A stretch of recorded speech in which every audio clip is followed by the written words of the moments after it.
몰입과 진전, 나의 열정은 어느 쪽인가?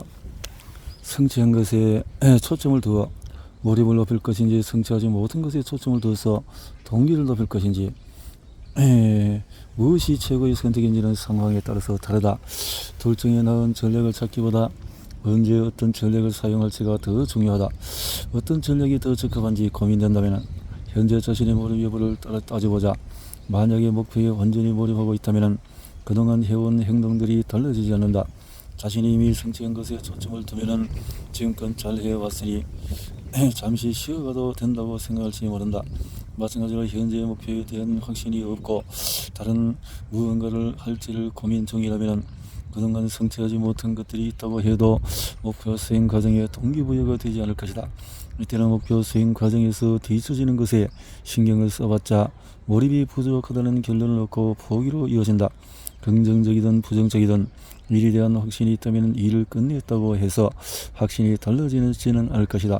목표 수행 과정에서 많이 성취할수록 더 몰입하는 사람이 있는가 하면 일단 일을 끝내고 나면은 목표 수행 과정에서 진전을 이뤘다고 여기고 휴식을 취하거나 심지어 일찍 퇴근하는 사람도 있다. 반대로 자신이 하고 있는 일의 적성에 맞는지 잘 몰라 일에 대한 확신이 없는 경우가 있다. 이때는 자신의 예상보다도 일이 빠르게 쌓여 계속 목표 수행 과정에서 뒤처진다고 해도 더 열심히 하거나 승진이라는 사다리를 오르고 싶다는 생각이 들지 않을 것이다. 목표 수행 과정에서 뒤처져지면 더 열심히 일하는 사람이 있고 그저 자신의 적성에 맞지 않는다고 생각해서 사직을 고민하는 사람도 있다. 따라서 사람들이 따르는 목표, 동기와 역학, 구조는 행동에 대해서 해석이 따라서 달라진다. 다시 말해서 자신의 행동을 몰입의 신호로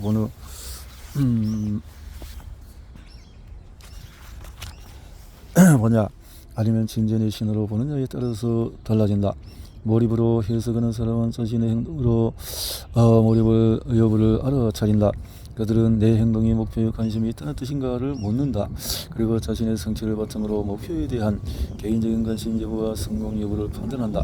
이러한 행동에 대한 해석은 동기에 직접적인 영향을 준다. 성공 후에 더 몰입하는 사람은 목표를 위해서 일관적인 행동을 취하는 경향이 있다. 이들은 목표 수행 과정에서 뒤처질 때 동기가 저하된다. 따라서 이들은 급에 물이 반쯤 차 있다는 생각에 동기부여가 된다. 성공의 경험이 일의 동기부여 수준을 높이는 직원들이 이에 해당된다. 반대로 진전으로 해석하는 사람은 행동으로 진전 여부를 확인한다. 그들은 내 행동이 충분히 발전하고 있다는 뜻인가를 묻는다. 또한 성공과 휴식의 균형을 맞추는 경향이 있다. 그리고 무언가 성취했을 때 자신이 목표를 잘 수행하고 있으므로 속도를 늦춰도 된다고 생각한다. 그러나 발전하지 못했다고 판단되면 따라잡기 위한 노력을 한다. 따라서 이들은 급이 물이 반쯤 있다는 생각에 동기부여가 된다. 그리고 이들에겐 성공이 속도를 늦추는 데 정당성을 부여한다. 이런 구분이 명확한 것이 아니다. 어느 한 상황에 몰입한다고 해서 꼭 과거 성취가 동기를 부여한다고 할 수는 없다. 사실 우리 주변의 많은 사람들은 우리가 목표를 열심히 추구하도록 돕고자 우리의 행동에 대한 해석에 영향을 준다. 상사, 선생님, 정치가, 판매 사원들은 우리의 행동에 대한 해석에 영향을 주어 목표 수행을 도우려고 애쓴다. 어떤 회사는 우리의 과거 구매를 행동을 몰입의 표현으로 규정하고 우리를 우수 고객이라고 칭찬한다.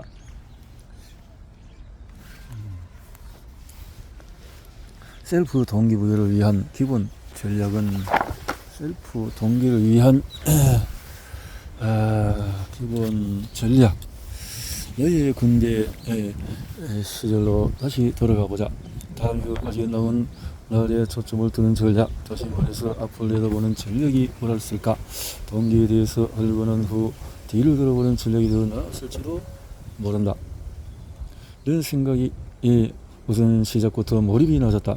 만약에 뒤를 돌아보는 전략을 썼다면 그동안 잘한 일들을 뿌듯하게 여겼을 수도 있고 내가 맡은 일에 열의가 생겼을 수도 있다. 지금껏 살면서 우리는 목표 수행의 과정을 몰입의 관점에서 바라보기도 하고 진전의 관점에서 바라보기도 했을 것이다. 자신이 어떤 사람이고 어떤 쪽으로 동기부여를 받았던 대개는 목표와 환경에 달려있다. 어떤 일을 접하거나 얼마나 좋아하는지 얼마나 중요한지 확신이 없을 때 사람들은 자신의 행동을 고운 몰입의 증거로 받아들인다.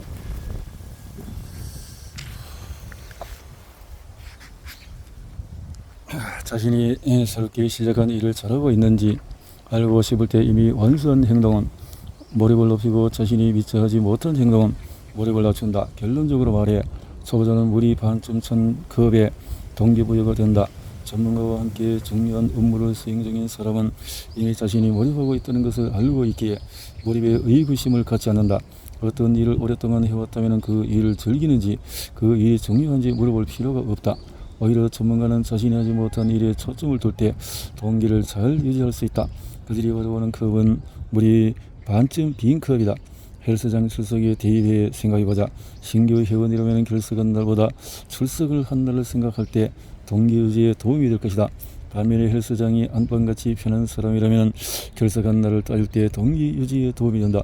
신규 회원도 시간이 지나면 헬스장에서 살다시피 할지 모른다. 상황이 변하면 동기 유지 방식도 변한다.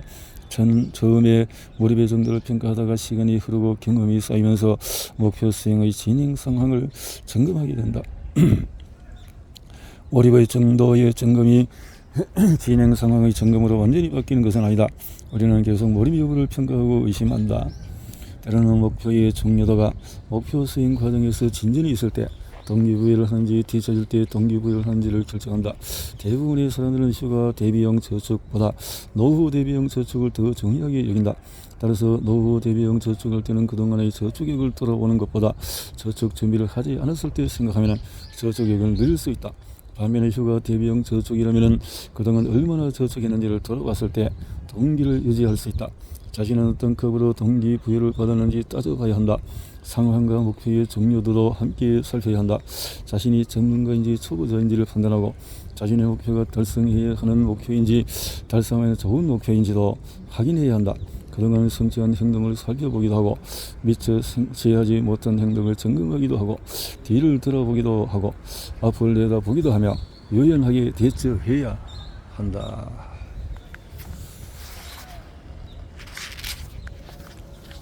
반드시 끝내는 사람들의 체크 포인트는 가끔은 컵에 물이 반쯤 찼다고 생각하고 가끔 컵에 물이 반쯤 비었다고 생각할 필요가 있다. 목표 수행 정도를 효과적으로 점검하려면 뒤를 돌아보는 전략과 앞을 내다보는 전략을 유연하게 전략적으로 사용해야 한다. 목표 수행 과정에서 뒤처질 때 더 열심히 일하며 자신의 노력에 균형을 맞추는가, 목표를 향해서 노력을 일관적으로 쏟아붓는가, 자신의 목표에 얼마나 확신이 있는가. 목표에 확신이 없을 때 컵에 물이 반쯤 찼다고 생각하면 동기를 유지할 수 있다. 그동안 무엇을 성취했는가. 목표에 확신이 있을 때는 컵에 물이 반쯤 비었다고 생각하면 동기 유지에 도움이 된다. 자신은 어느 쪽인지 생각해보자. 자신의 목표와 관련해서 경험이 많은가. 초보자라면 컵에 물이 채워져 있는지, 전문가라면 컵에 물이 비워졌는지 확인을 하자.